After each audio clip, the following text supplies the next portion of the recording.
Sinimula na ba ang New Year's resolution na magbawas ng timbang?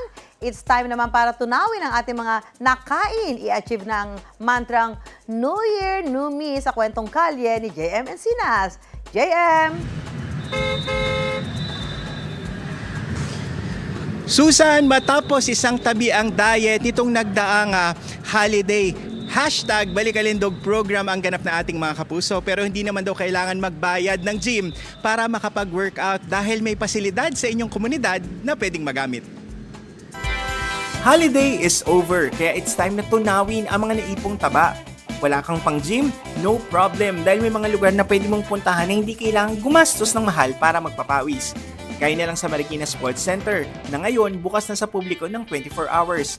Sa halagang 10 pesos, pwede ka nang mag-only jogging at gamitin ang kanilang mga outdoor facility.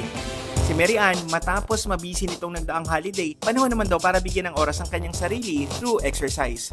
Kailangan mag-exercise kasi kailangan ko rin i-burn yung mga na-intake ko mga bad foods. Si Liri naman mula San Mateo Rizal, dumayo pa sa Marikina para simulan ang kanyang 2024 fitness goal. It's more wide open and it's open to the public and sobrang enjoy lang kasi sobrang nakaka-relax yung space and ambience. Kung ang cardio na gusto mo ay sa pamamagitan ng sports, pwedeng magamit ang kanilang mga outdoor court kung saan pwedeng maglaro ng tennis, volleyball, basketball at badminton.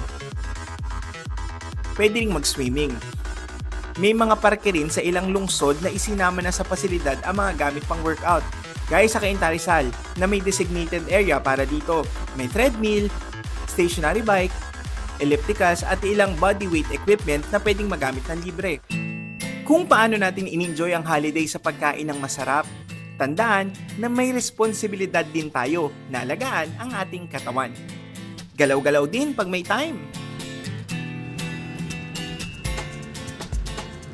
Live mula dito sa Marikina City, ako si JM Encinas at yan ang kwentong kalyeng dapat alam mo. Susan! Maraming salamat, JM Encinas.